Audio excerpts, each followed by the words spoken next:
It's free breakfast day at the cafe, and I haven't had a coffee yet, so I don't know how people do this without coffee.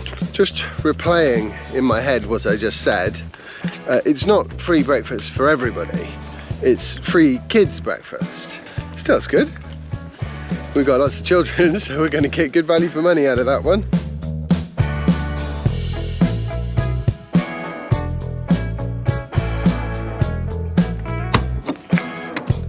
So today, V has got a pottery class, which she kind of wasn't supposed to be having. Well, she was, but it's going to be a long one. It's going to be an all-day one. So that means that I am the designated childcare. It wasn't something I was expecting. It's just the way the cookie crumbles, but it's fine and dandy. Jasper's going to give me a hand. So I had the rather ridiculous idea that whilst I was looking after the boys, I would be able to come into the dining room here and shoot a bit of video about the Q2 Tesla results, because I found them quite interesting. In a nutshell, revenue up, profit slashed in half. That's not so good. But Elon Musk did talk about his aspirations for Tesla robots. I think he has this idea that Tesla is going to become a robotics company. It seems a bit far-fetched, but you know, hey, maybe he can make it work. Maybe it's going to be a thing. For me, I appreciated the fact that he was the first person who sort of got serious about electric vehicles, and he more or less created electric vehicles as a thing, honestly.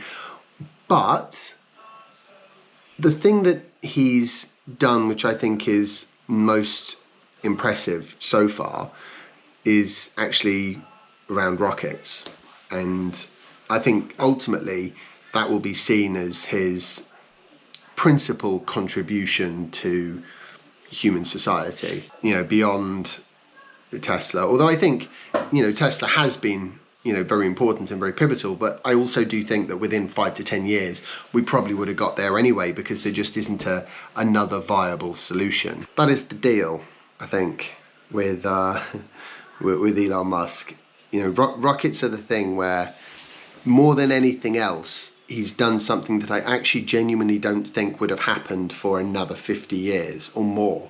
You know, it's not that reusable rockets aren't possible. He's proven that they are possible now. Even if SpaceX fails and it all goes in the bin, he's moved the advent of fully reusable rockets forwards an enormous amount by proving that it is a doable challenge. It is just finesse the engineering. That's it. That's all we've got to do. The physics is there. The technology is there for the most part.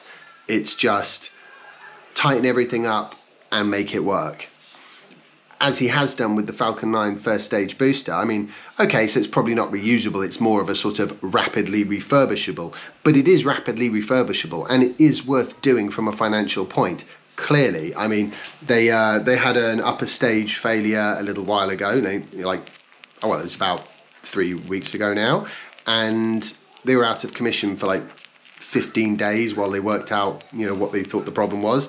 And then they've flown 3 missions in, you know, basically a weekend once they got the okay from the FAA, and they're, you know, back on track to be launching Crew middle of August onwards. They've got a Falcon Heavy launch coming up.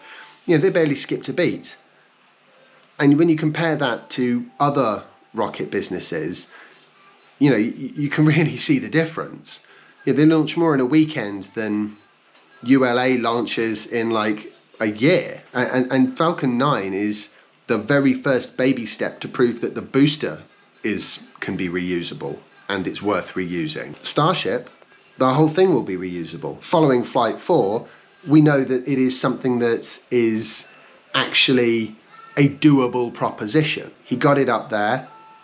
He could have taken a meaningful amount of mass. He achieved an orbital level of energy, if not a trajectory that was going to lead to an actual orbit, which sort of makes sense for a test. It means that it was going to come back on its own. They didn't need to worry about relighting the engines in space in order to actually bring the thing in, which of course the danger is if they failed to do that relight in space to come out of orbit, then what would have ended up happening is it would have come back within a week or two because it was in a low orbit.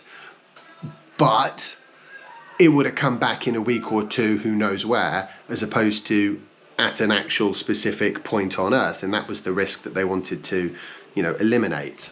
SpaceX is where it's at for me with Elon Musk, and certainly, the things he does with X and stuff like that they're going to be footnotes. If they're even in the book of Elon Musk's achievements that gets written in 500 years' time, they will be there, but it'll be in the appendix. It's not going to be the main event. The main event is going to be how he actually had the courage to try and do something which most people thought was effectively impossible. And he saw a path to success with that. So I think he should be lauded for that, and everything else, I think, okay, I suppose crazy people gonna be crazy, right? Anyway, I'm still a big fan. I just, there's a lot of stuff I don't agree with him on, and I think, the whole sort of, I do think AI is going to be a pivotal and changing thing, and ultimately I do think that is going to also include robotics, and I think that's probably going to happen fairly soon, but I can't credit Tesla or Elon Musk with making it happen. I certainly can't yet, but at the same time, I think it's just basically a natural evolution. I think probably what is, even when it comes to AI, you can't really point at any one group and say, oh yeah, they've really made that happen, because OpenAI is only viable because computers have got to the point where they can scale, in an effective way to support those kinds of massive AI networks. Yeah, we'll pick this up a bit later. I'm going to go get V in about an hour, and then my childcare job is done for the day. Okay, so childcare, everyone's got to do it sometimes. And they've been very good, so that's always handy. Righty, be careful with the handles, matey. Door handles might be hot. These door handles get really hot in the summer. Right. Awesome. Right, but that's my childcare done for the day. Thank you, thank you. How much Welcome. do I owe you? I'll send the invoice. Okay. So fundamentally, there were a few key takeaways from this earnings call, as far as I could tell. Firstly, energy storage is doing fairly well, and he thinks that global demand is underestimated. And I think probably he's right. There is a lot of demand for energy storage. I will just address something that cropped up in my last video, where people were like, oh, you didn't talk about battery storage. And it's not, I mean, yeah, that's right, but the reason is because battery storage works fantastically well for something like smoothing out the output of wind turbines, so that you get a much more reliable output. It doesn't go up and down as the wind sort of fluctuates over the day. Same with solar, a cloud comes across and the output of the solar panel suddenly drops, but the output of that site can remain constant as the cloud passes. For that, battery storage, brilliant. It's much more difficult to get the scale of batteries required to actually power an entire country for, say, 3 months over winter. Very much a UK problem perhaps, but that's still a problem. It must still be addressed at some point. And I think when it comes to storing, long-term energy storage, you're better off going for something that is admittedly far less efficient, like producing methane from the atmosphere and then storing it, because we can store vast quantities of energy that way, like vast quantities. We could store years worth of energy if we wanted. So that's my personal feeling on that one. I just think it scales to the extreme level. It scales much better. The thing about batteries is they scale in a very linear way. If you have one small battery, like the battery in your phone, basically is the same kind of level of efficiency that you're going to expect from a massive great pack. And if it costs $10 for a relatively small battery, then if you make the battery 10 times bigger, it'll cost $100, for example. Whereas with methane storage, it works in a different way.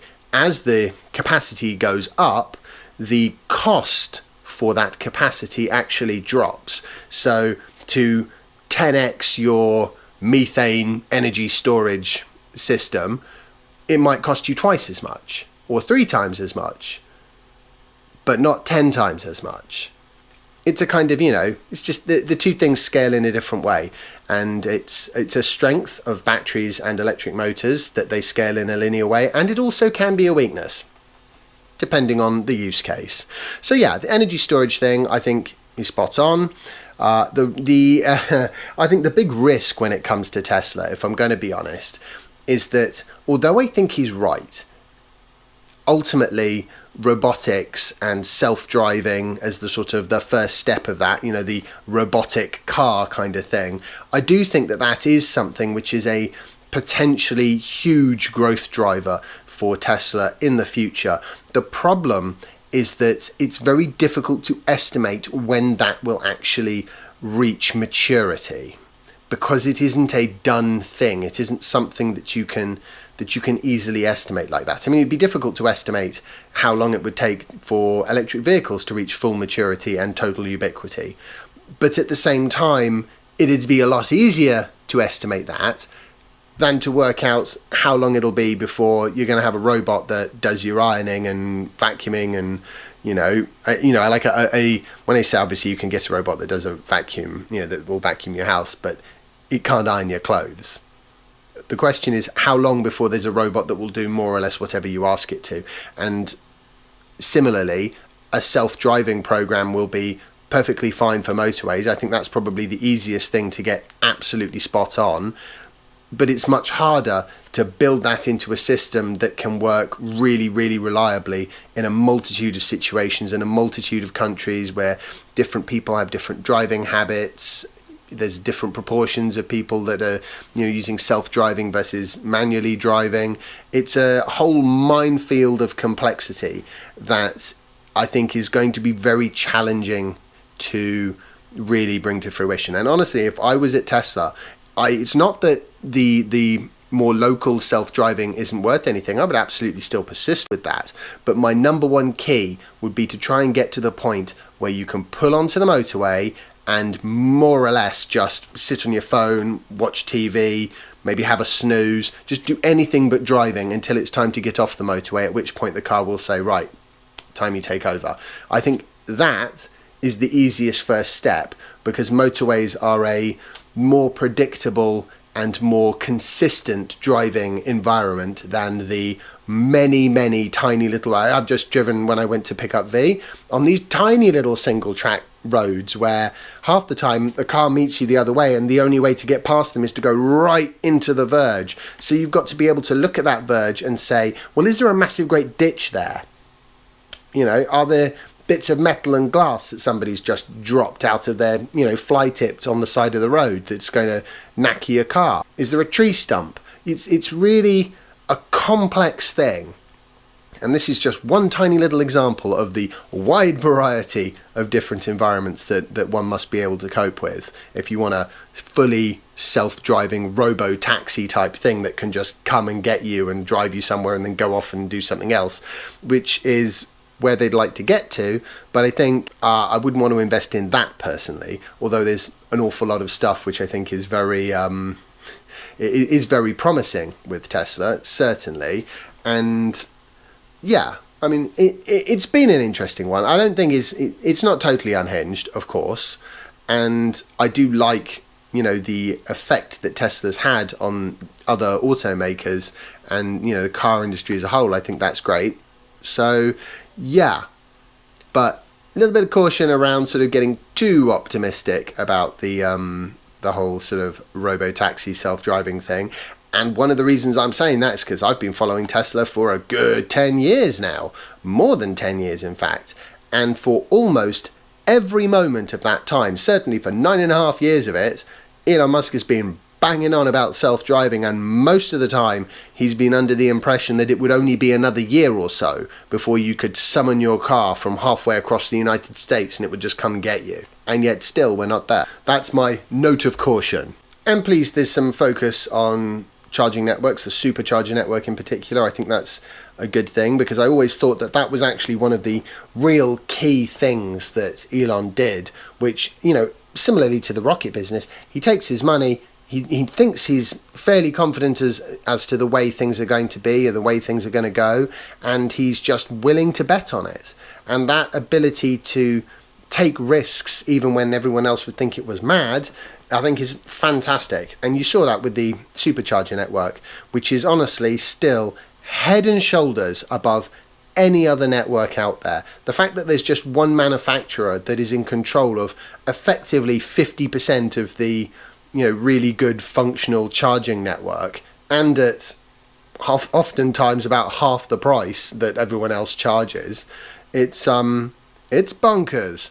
And obviously it must really help with their, you know, driving sales. So yeah, I mean, it was an interesting call, and I'm pleased I listened to it. There were a few bits where I completely zoned out, but yeah, it was worth a listen. Anyway, I hope you found today's video interesting and fun. If you have, remember to leave a like and share it, and subscribe if you haven't already. You can follow me on X and Instagram, links are in the description. I want to say a massive thank you to my Patreon supporters, and if you're looking for another way to potentially support the channel, you can swap your energy to Octopus if you are not already with it, and if you use my referral link, which is in the description, we will share a £100 sign-on bonus, which is fantastic. I like Octopus, it's really good. The app is great, customer service seems great, and I like their sort of focus on renewable energy and electric vehicles and batteries for the house and stuff like that. There's all sorts of options that they've got which will help you to save some money and make the most of your renewable infrastructure within your own home. Take care, and I'll see you all in the next episode of my vlog. Bye!